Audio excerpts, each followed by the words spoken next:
ہوتی ہے تو اس کو بغاوت کا نام دیا جاتا ہے تاریخ سے، اور جب تاریخ کامیاب ہوتی ہے تو اس کا نام انقلاب ہوتا ہے۔ کیا میں اس سے قطع نظر کہ آپ کا جو پروگرام ہے اس سے مجھے اتفاق ہے یا نہیں، آپ ہمارے بزرگ ہیں، بھائی ہیں، اس حیثیت سے ہم آپ کو احترام دیتے ہیں، ممکن ہے ہم اس سے اختلاف نہ کرتے ہوں، لیکن یہ سب کچھ کیسے مینیج ہوگا؟ میں تو سمجھتا ہوں کہ مسلح جدوجہد جو اسلام میں ہے جہاد کے ذریعے سے، اس کے علاوہ کشمیر نہ آزاد ہوئی ہے نہ آزاد ہوگی۔ اس بارے میں آپ کیا فرمائیں؟ میں نے پہلے کہا ہے کہ ہم ایک تحریک ہیں، ایک مسلمان کی حیثیت سے میرا بھی ایمان ہے، اور آپ کو شاید معلوم ہو کہ موجودہ جو تحریک مقبوضہ کشمیر میں چل رہی ہے، اس کی ابتدا ہم نے کی جموں کشمیر لبریشن فرنٹ، جس کو JKLF کہا جاتا ہے، اور 15 مہینے تک ہم اکیلے تھے، 15 مہینے کے بعد یہ ہو گئے۔ لیکن ہماری آپ سے میرا تھوڑا سا اختلاف ہے۔ ہمارا نظریہ یہ ہے کہ مسلح جدوجہد بندوق، سفارتی جدوجہد سفارت، اور سیاسی جدوجہد، ان تینوں کے مجموعے سے، ان تینوں کی کمبینیشن سے کشمیر آزاد ہو سکتا ہے۔ اور اگر میں یہ سمجھوں کہ میں صرف بندوق سے انڈیا کو بھگا سکتا ہوں تو میرے خیال میں بڑی خوش فہمی ہے میری۔ اس میں سیاست بھی ہونی چاہیے، اس میں سفارتی جدوجہد بھی ہونی چاہیے۔ آپ جانتے ہیں کہ ایک زمانہ، اب تو کچھ کم ہو گیا ہے، خدا کا فضل ہے، ایک زمانے میں کہا جاتا ہے اوپر اللہ، اس کے دوسرے نمبر پر امریکہ ہے، نعوذ باللہ۔ امریکہ میں جو یہ ہوتے ہیں فیصلے ہوتے ہیں، آپ اس کو اگنور نہیں کر سکتے۔ عراق نے اتنا بڑا جرم نہیں کیا ہے جو اس کے ساتھ، جو اس کی گت بن رہی ہے، صرف اس لیے کہ امریکہ اس کا ذاتی طور پر مخالف ہے۔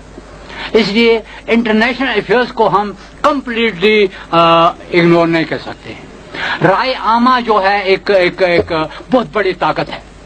اس رائے عامہ کو ہم، جسے ہم سیاست کہتے ہیں، سیاسی ایکٹیویٹی کہتے ہیں، اس رائے عامہ کو ہم کمپلیٹلی اگنور نہیں کر سکتے ہیں۔ بندوق کی پوزیشن اپنی جگہ، ایک زمانے میں ہم 90% اپنی انرجی، اپنا یہ ٹائم، اپنا ٹیلنٹ، اپنا سب کچھ کا 90% بندوق پر صرف کرتے تھے، لیکن آج اس بندوق پر ہم 20-30% کرتے ہیں۔ اس لیے ہم جانتے ہیں کہ اگر ہم نے ایک محاذ، اب 3 محاذوں پر لڑنا ہے، آپ نے ادھر برزو سے بھی لڑنا ہے، ادھر بلوچستان سے بھی لڑنا ہے، ادھر سے بھی لڑنا ہے انڈیا کے خلاف، آپ ایک محاذ کو بالکل ایک طرف کنسنٹریٹ کیا اور 2 محاذوں کو کمپلیٹلی یعنی آپ نے چھوڑ دیا، تو میرے خیال میں آپ نقصان میں رہے۔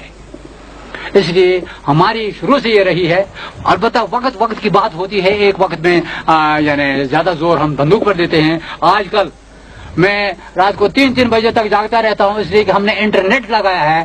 انٹرنیٹ میں انڈیا والے جو کچھ کرتے ہیں، آدھے گھنٹے میں اس انٹرنیٹ کے ذریعے ہمارا جواب جاتا ہے اس کو۔ وہاں پہلے ہم بندوق سے جواب دیتے، آج انٹرنیٹ سے جواب دیتے ہیں۔ وہ میرا فرض ہے، اگر ہم اس انٹرنیٹ میں یعنی یہ ماڈرن ٹیکنالوجی میں بہت پیچھے رہ گئے، مار کھائے گے۔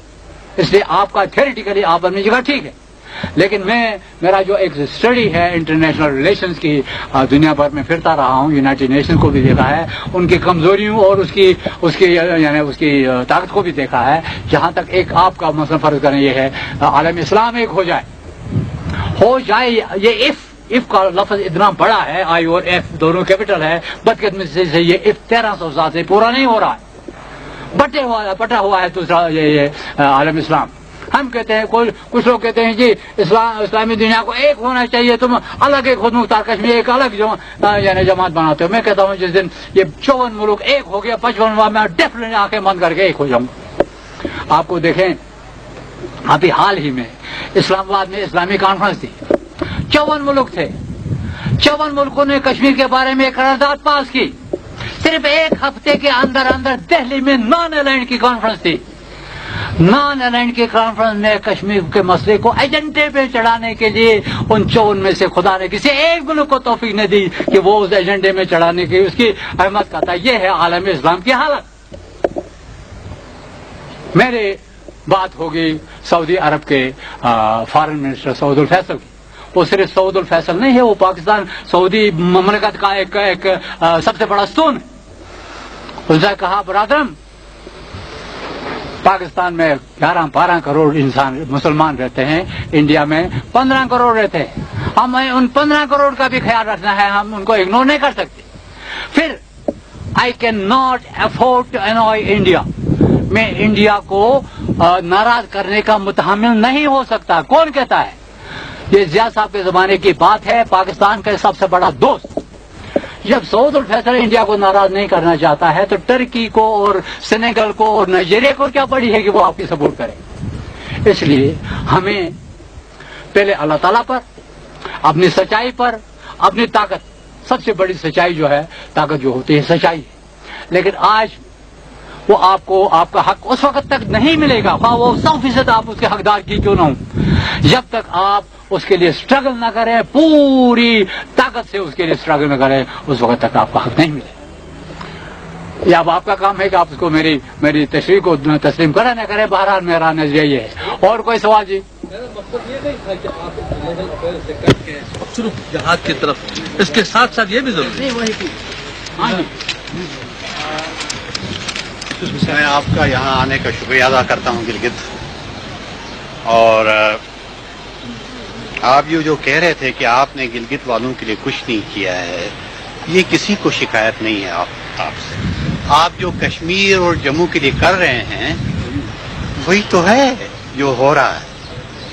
تو اس کا, اور دوسری بات یہ ہے کہ میں آپ کی ٹینیسٹی, جس ٹینیسٹی کے ساتھ آپ جس لگن کے ساتھ اس تحریک کے پیچھے لگے ہیں, وہ تاریخ کا حصہ ہے. ابھی نیلسن منڈیلا 27.5 سال جیل میں تھا, اس کو ساؤتھ افریقن کا پریزیڈنٹ بن گیا.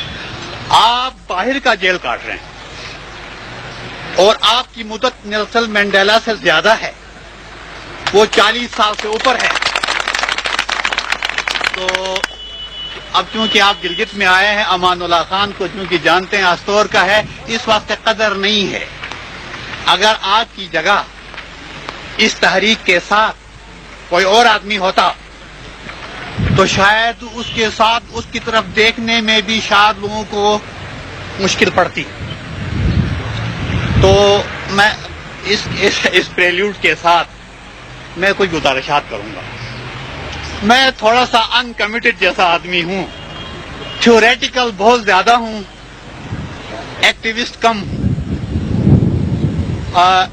کبھی پوئٹری کرتا ہوں, کبھی ڈرائنگ روم کی سیاست کرتا ہوں, کبھی کسی اخبار میں لکھتا ہوں. تو میں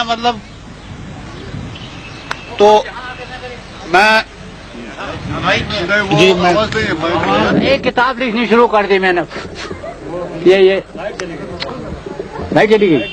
بہرحال ایک کتاب لکھنے کی کوشش کی میں نے.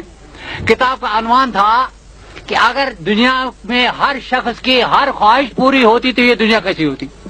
آپ یقین کریں مجھے سب سے بڑا انٹرسٹنگ جواب جیل کے ایک وارڈر نے دیا. یہ کیسے دیا یہ بات کی بات ہے, فی الحال وہی سب آ جائے. اس لیے ہم یعنی یہ جو سوال مانگتے ہیں اس میں آپ پر کوئی احسان نہیں. میں بھی بہت کچھ سیکھتا ہوں آپ کے ان سوالوں سے. مجھے بھی بہت ساری چیزیں ایسی ہوتی ہیں جو میرے ذہن میں نہیں ہوتی ہیں, آپ کے سوالوں سے میرے ذہن میں آتی ہیں. وہ میں تھوڑا سا پیچھے جا کے آج سے کوئی میرے خیال سے 20 سال ہو گئے ہیں جی.